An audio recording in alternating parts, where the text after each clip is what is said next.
Hi అండి, ఎలా ఉన్నారు? బాగున్నారా? నేనైతే బాగున్నాను. ఏం లేదు, నర్సింగ్ స్టాఫ్కి మనం చాలా అంటే చాలా ఇంపార్టెంట్ కొన్ని ఉంటాయండి. కొన్ని ఉన్నాయి. అవి ఏంటంటే, మనం ఎక్కడికైనా నీకు వర్క్ వచ్చా అని అడిగినప్పుడు వచ్చు అంటాం కదా. ఏ డిపార్ట్మెంట్లో వచ్చు అని అడుగుతారు వారు. ఎస్ఐసియునా, ఎంఐసియునా, ఆర్ఐసియునా, ఐసిసియునా,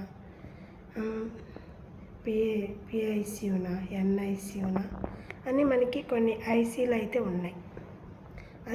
అసలు ఐసీయూ అంటే ఏంటి? నేనైతే చిన్నప్పుడు అనుకునేదాన్ని ఐసీయూ అంటే ఏసీ ఉంటుంది కాబట్టి ఐసీయూ అనేవాళ్ళని, కానీ అది కాదు. ఐసీయూ అంటే దానికి ఒక మీనింగ్ ఉంది. అది ఏంటో నేను చెప్తాను. ప్రతి ఒక్క మన నర్సింగ్ స్టాఫ్ వరకు నేను చెప్పేది ఏంటంటే, మనం ఖచ్చితంగా వర్క్ ఏ డిపార్ట్మెంట్లో వచ్చేది అనేది మనకు ఖచ్చితంగా ఒక క్లారిటీ అయితే ఉండాలి మనకి. అది ఏంటనేది వీడియోలో తెలుసుకుందాం. హాయ్, అందరు నన్ను నా వీడియోలో అయితే చూస్తున్నారు, కానీ ఎవరు లైక్ కొట్టట్లేదు, షేర్ చేయట్లేదు, సబ్స్క్రైబర్ చేయట్లేదు. కానీ నో ప్రాబ్లం, మనం పరిగెత్తాల్సిన అవసరం లేదు, చిన్నగానే వెళ్దాము. నేను ఖచ్చితంగా చెప్పేది ఏంటంటే, మన నర్సింగ్ స్టాఫ్ తెలుసుకోవాల్సినవి చాలా ఉన్నాయి. వర్క్ అయినా, ట్రీట్మెంట్ అయినా, ఏదైనా ప్రతి ఒక్కటి మనమే తెలుసుకొని ఉండాలి. ఎవరిని అడగడానికి లేదు. కాబట్టి ప్రతి ఒక్కటి తెలుసుకుందాం. ఈరోజు నేను కొన్ని చూపిస్తాను. దాంట్లో మీరు తెలుసుకోవాల్సింది ఏమైనా ఉంటే నేర్చుకోండి. ఏదైనా మెడిసిన్ సైడ్ నుండి, ఏ ట్యాబ్లెట్ అయినా, ఏ ఇంజెక్షన్ అయినా, ఏ ఓడైనా, అంటే హాస్పిటల్ సైడ్ నుండి మీకు ఏ విధంగా అయినా అంటే డౌట్స్ ఉన్నా, ఏదైనా అంటే తెలుసుకోవాలనుకున్నా, మీరు చిన్న మెసేజ్ చేస్తే చాలు, నేను ఆ మెసేజ్కి ఖచ్చితంగా రిప్లై ఇస్తాను. నాకు తెలిసిన భాషలోనే మీకు చెప్పడం అయితే జరుగుతుంది. ఈరోజైతే నేను కొన్ని రాశాను. అయ్యే ఉంటాయి, ఎంఐసియు, ఎస్ఐసియు అని, అవి చూపిస్తాను. ఖచ్చితంగా లైక్ అయితే చేయండి. వీడియో చూస్తున్నారు, నేను మీ అమ్మాయినే కదా. లైక్ చేయండి, షేర్ చేయండి, సబ్స్క్రైబర్ చేయండి. ఎందుకంటే ఈ రోజుల్లో నర్సింగ్ అనేది చాలా ఇంపార్టెంట్. ప్రతి ఒక్కళ్ళు చదువుకోవాలి. రోగాలు పెరుగుతున్న కొద్దీ మనకి అన్నీ ఎక్కువ వస్తున్నాయి కదా. స్టడీ కూడా ప్రతి ఒక్కళ్ళు ఇప్పుడు నర్సింగ్ డాక్టర్సే అవ్వాలనుకుంటున్నారు. కాబట్టి ఈ చిన్న వీడియోని మీరు అందరూ ఆదరిస్తారని నేనైతే చాలా అంటే చాలా ఆశిస్తున్నాను. ఈరోజు మనము తెలుసుకోవాల్సింది ఐసీయూ కాంప్లెక్స్ అంటే ఏంటి. సరేనా? రాండి మరి చూసేద్దాం.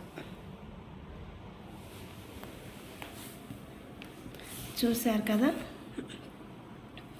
ఐసీయూ కాంప్లెక్స్, ఎంఐసియు,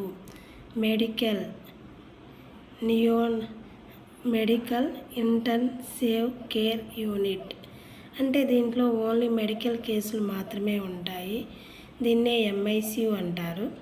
ఇక్కడ ఎస్ఐసియు అని రాశాను కదా, ఎస్ఐసియు సర్జికల్. అది సర్జికల్ అంటే ఏ సర్జరీ అయినా, అంటే ప్లాస్టిక్ సర్జరీ కావచ్చు, గైనిక్ కావచ్చు, లేకపోతే న్యూరో సర్జరీ అయినా, ఏ సర్జరీ అయినా, కార్డియాలజీ సర్జరీ అయినా, ఏ సర్జరీ అయినా ఎస్ఐసియు అంటే సర్జికల్లోనే పెడతారు. అంటే ఆపరేషన్ అయిన వాళ్ళం మాత్రమే దాంట్లో అయితే పెట్టడం జరిగేది. అలాగే పిఐసియు ఉంది కదా, పిఐసియు ఇది మన చిల్డ్రన్స్ కండి, పిల్లలకి పీడియాట్రిక్. అంటే పిల్లలకి ఎలాంటి ప్రాబ్లం ఉన్నా, అంటే మనము పిల్లల్ని ఐసీయూలో పెట్టుకోలేము. చిన్నపిల్లల్ని ఎంఐసీలో అయినా, ఎస్ఐసీలో అయినా చిన్నపిల్లలు పెట్టుకోలేము. కాబట్టి వాళ్ళకైతే పిఐసియు ఉంటుంది పిల్లలకి. అక్కడ మనం పిల్లలకి రెఫరల్ చేస్తారు ఎక్కువ శాతం. ఎన్ఐసియు న్యూట్రినల్ అంటే అప్పుడే పుట్టిన బిడ్డలకి ఖచ్చితంగా ఎన్ఐసిలో అయితే అడ్మిషన్ చేస్తారు. ఏదైనా ఎమర్జెన్సీ అయినప్పుడు ఎన్ఐసియు అంటారు దాన్ని. పుట్టిన బిడ్డ నుంచి పెట్టే వాళ్ళని ఎన్ఐసిలో పెడతారు. కొంచెం ఒక 2 years 3 years అయిన వాళ్ళని పిఐసిలో పెడతారు. నాకు తెలిసి ఆర్ఐసియు అనేది ఉందండి, కానీ అది ఎక్కువ శాతం బయటికి రాదు. పెద్ద పెద్ద హాస్పిటల్ అయితే ఉంటుంది. ఆర్ఐసియు అంటే ఆరువేడి, టీబీ, ఎస్ఓబితో ఎక్కువ బాధపడుతున్న వాళ్ళు, టీబీ అలాంటి వాళ్ళని ఆర్ఐసియులో అయితే అడ్మిషన్ చేస్తారు.